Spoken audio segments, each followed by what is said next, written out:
This morning we welcome Director Richard Cordray, Director of the CFPB, to deliver the Bureau's latest semi-annual report.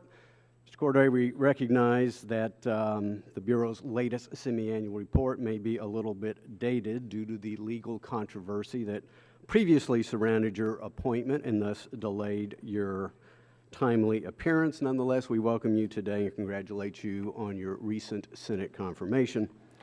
The CFPB is arguably the single most powerful and least accountable federal agency in the history of America. Thus, it is an agency that demands rigorous oversight and consequently will undoubtedly demand numerous congressional hearings and inquiries. So again, not only do we welcome the Director today, but we look forward to welcoming you to our hearing room for many further appearances before us.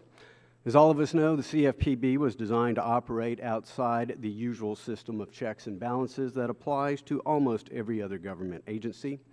Number one, the CFPB is effectively unaccountable to Congress. It is exempted from Congressional budgetary and appropriations process. Unlike many other agencies, there is thus no check to ensure that the CFPB Director is spending the people's money effectively to promote consumer protection, much less effectively in a time of runaway debt and deficits. Not even the agency from which the CFPB obtains its funding, the Federal Reserve, has oversight over the CFPB's director spending. The CFPB is unaccountable to the executive branch. The director, once appointed and confirmed, can only be removed by the President for cause. Neither can the nation's chief executive enforce spending discipline on the Bureau because it is not subject to the Office of Management and Budget, nor does CFPB have their own Inspector General.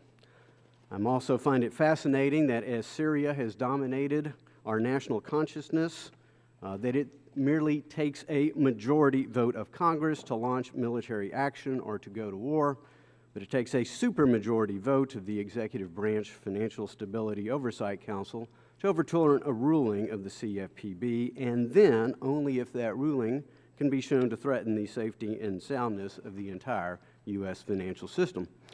Next, the CFPB is uniquely unaccountable to the courts since Section 1022 of the Dodd-Frank Act provides that where the Bureau disagrees with any other agency about the meaning of a provision of federal consumer financial law, a reviewing court must give deference to the Bureau's view under the Chevron doctrine. Finally, in many respects, the CFPB is uniquely unaccountable even to itself, since there is fundamentally no it, no they, only a he. There is no commission, only one omnipotent director, fundamentally accountable to no one. Combined with this breathtaking lack of accountability is a grant of power under Dodd-Frank to the CFPB director that is unilateral, unbridled, and unparalleled. The director can unilaterally declare virtually any financial product or service as unfair or abusive, at which point Americans will be denied that product or service, even if they need it, understand it, and want it. Be he our credit czar, national nanny, or benevolent financial product dictator, Mr. Richard Cordray is now empowered fundamentally to decide what types of credit cards Americans are allowed to have, what types of mortgages they may have, whether or not they can access a payday lender. All of this does beg the question, who will protect consumers from the Consumer Financial Protection Bureau? True consumer protection requires access to competitive, transparent, and innovative markets vigorously policed for forced fraud and deception. True consumer protection empowers consumers and respects their economic freedoms to make informed choices free from government interference and fiat.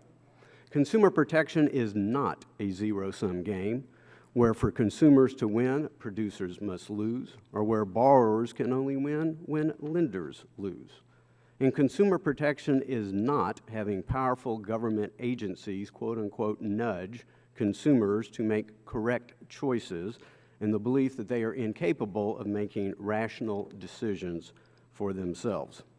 When it comes to true consumer protection and when it comes to the Consumer Financial Protection Bureau, this committee will do everything we can to demand the highest levels of accountability, transparency, and answers.